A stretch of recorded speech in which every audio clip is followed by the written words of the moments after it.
Hey guys, this is Ryan Blair here at Kaizink, showing off a Poke-Yoke or error-proof improvement for the heat press. So the first job that I was running today was a bright safety green hoodie, and when you're loading the hoodie onto the press, the hood drops back down here, and when I pulled it out, there was grease all over the hood.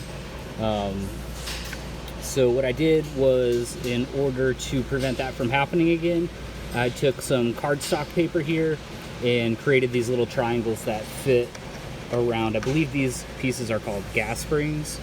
So the first design was a cylinder, but it was too tight, so when the clamshell came down, the paper ended up catching onto it and pulling up, revealing the grease again.